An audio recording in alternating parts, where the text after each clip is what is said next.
Tharoorji, you asked anything from the minister only. It was an intervention only. Yes, please. Mr. Chairman, thank you. Though as you can see, we are surprised that a cabinet minister... And please be brief. You can speak for hours. Give us half the time that he took, sir. Okay. The minister took. I just want to say that, in fact, though we are a bit surprised to see a cabinet minister speaking on a subject that is no longer his portfolio, it's nonetheless... He said a lot of things that I'm very happy to agree with. In fact, ships carry 90% of the world's goods across the globe.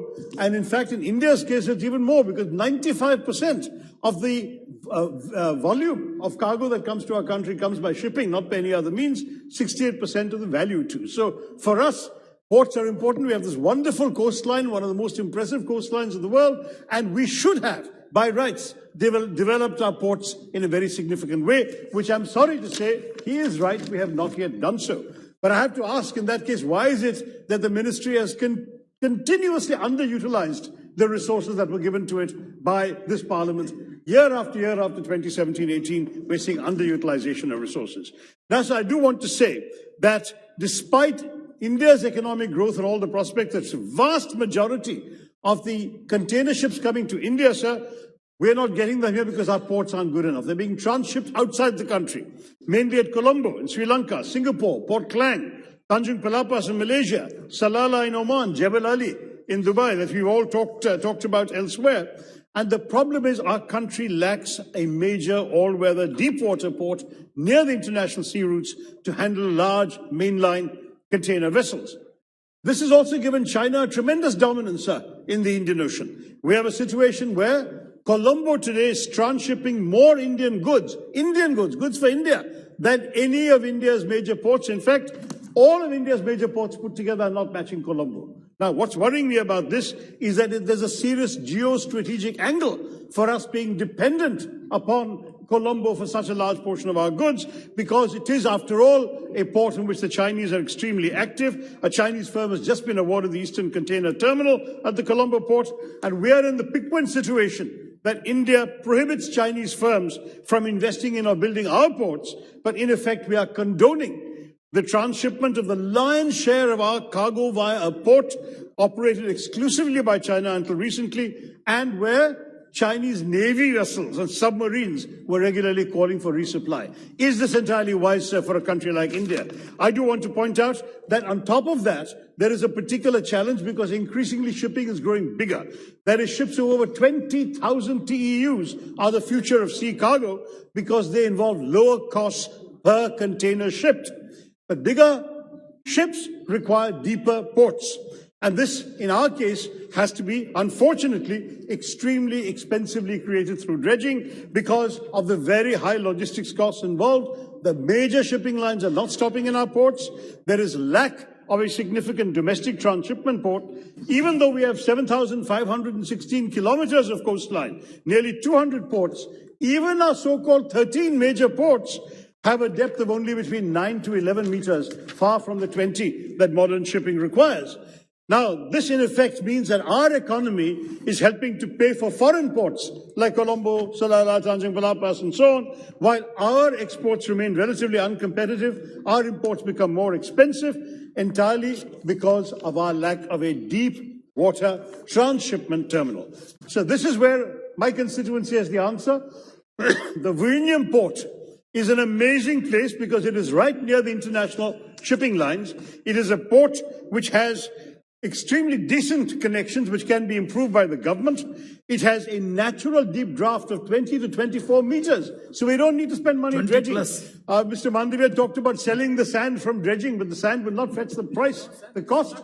Yeah, that's mud, and on top of that, it costs much more to dredge than to sell. So the problem is that despite what he said, our real need, sir, is to actually avoid the dredging, and Vizhinjam provides the answer to that. We have the geological features that contribute towards preventing excessive spending on dredging operations because we actually have the minimal littoral drift, the depth itself, the turning radius, all that we need. Now, what I wanted to say to you, sir, Mr. Chairman, is that given that the 21st century ports require longer terminals, deeper drafts and bigger turning basins, we have an answer in my constituency. To my surprise, the government has so far not yet acceded to our recommendation to declare Vizhinjam as a major port. In fact, it should be the major port in the country instead of continuing to be a minor port under state government jurisdiction. I wanted to say in particular that given the fact that we have all these challenges, for us to take a port which offers all of this, on top of that minimal operating and maintenance costs, and on top of that, the ability to deploy best-in-class equipment that's being built from scratch right now without being burdened by legacy facilities, even though it was a port in the days of the Roman Empire.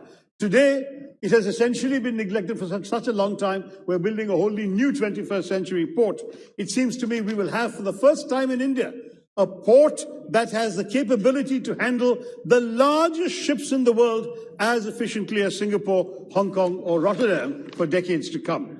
For this reason, sir, I have a few specific recommendations to the minister. Number one, I urge the minister to declare Vizhinjam as a major port. This is not a very difficult challenge, because the obvious facts speak for themselves.